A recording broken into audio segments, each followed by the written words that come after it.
Hello, welcome to this video about Moon and Venus in Gemini.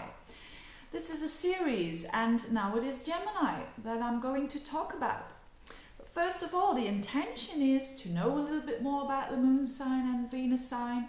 And if you're living together with someone with a Moon or Venus in Gemini, you want to understand it a bit more. You want to understand that person, why he acts the way he acts or why she acts the way he acts and why they love the way they love, right? Let's start with the distinction between Venus and the Moon.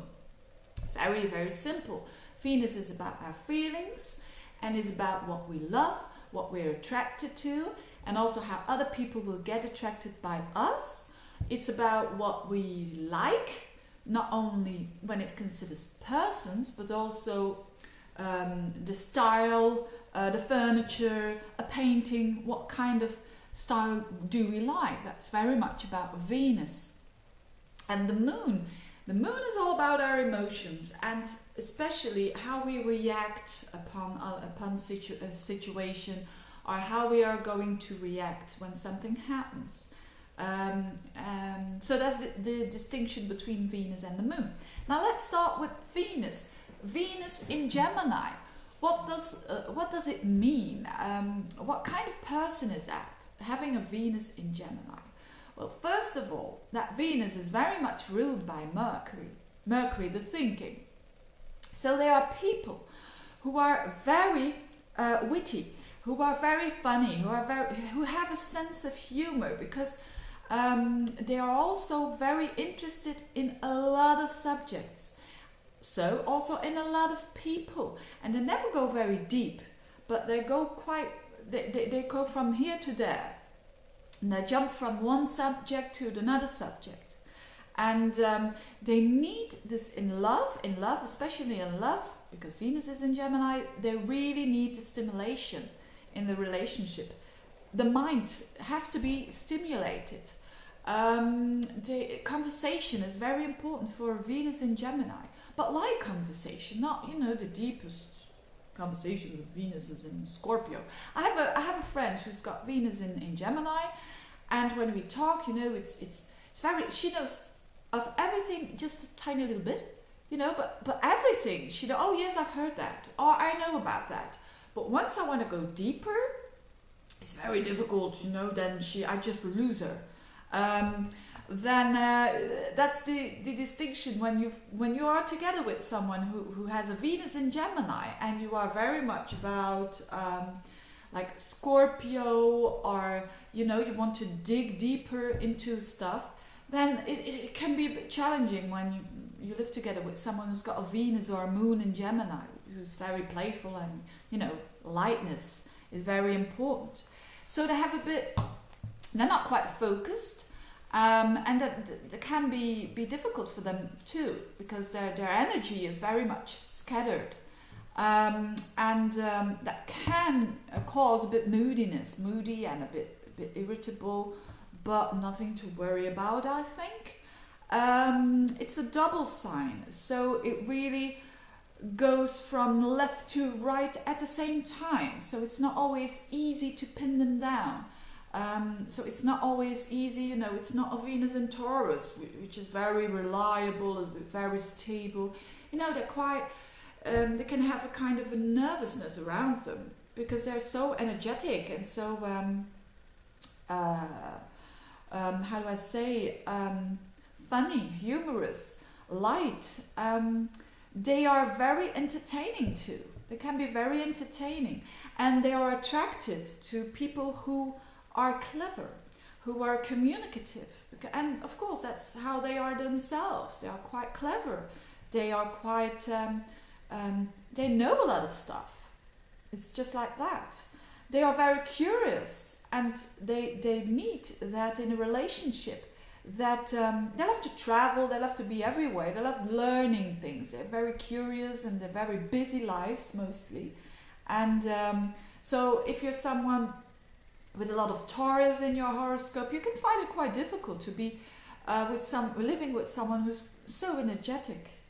But it's very charming. It's a very charming position of Venus. They're very, because they know how to. They're very sociable. They know how to act with other people. They know how to act in big crowds. They love that, being amongst big crowds. They are really. They need this variety in their lives. They're really not like that. And playful lovers. They're really playful when it comes to love. When it comes to the things that they love, they're very playful. They're not very deep focused people.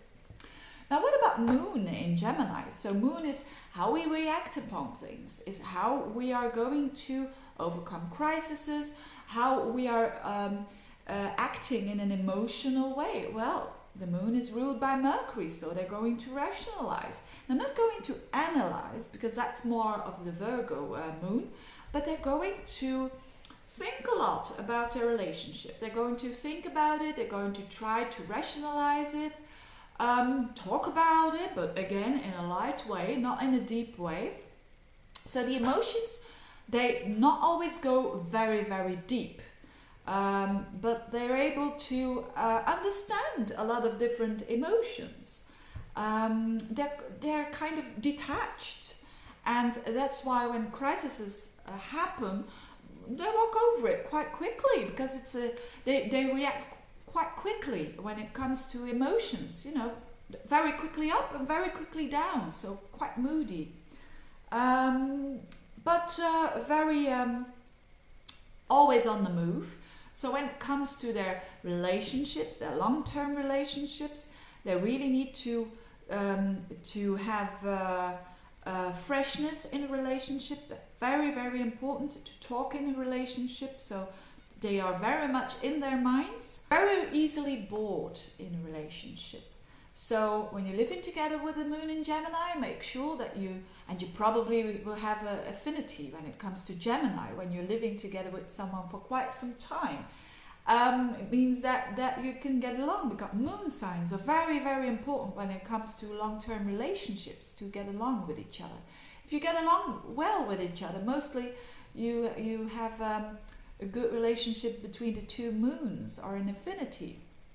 And Moon in Gemini is very much about not liking the routine. So do a lot of different stuff with your loved one when they have Moon in Gemini.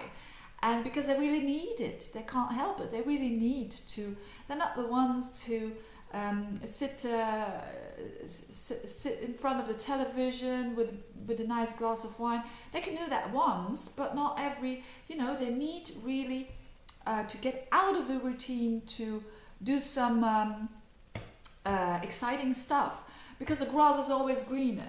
And that's why they say, Venus, Moon in Gemini, it's not always very stable in relationships. But I think it's just the way how you look upon it. I think they just need other things, and in relationships, and they will probably attract people who are also like that, and who are also valuing that, that they're very adaptable, and sticking to just one thought and to just one person is difficult for them. It doesn't mean to say that they must have 3 lovers or something. No, they must have a lover who is quite Gemini-like, quite witty, quite funny, quite stimulating. So it's all about how we perceive things, and nothing is good or bad. And if you do astrology, you can't judge. You really can't judge. It's all about what's in that nature of that moon, in this case in Gemini, which likes diversity and challenges. So that's about Moon in Gemini. When you are a mum who's got Moon in Gemini, so how will you raise your children? Well, probably with a lot of talking, and you will find it very, very important in your relationship with your children to talk about everything, and you will stimulate the curiosity of the child, and you will be probably a mom who's just about understanding the child very well, or trying to understand the child very well, and very important, try to stimulate the child how to think, not what to think, but how to think. I think you will be very much attracted to that when it comes to raising your children. So you raise your children very much in how they can think in a good way and not just taking anything as it is. So that's for Moon and Venus in Gemini. Hope you liked it, and please do comment. What do you think about it and how you are experiencing your Moon or your Venus in Gemini, or someone you live with? Let me know. Thank you for watching. Bye bye.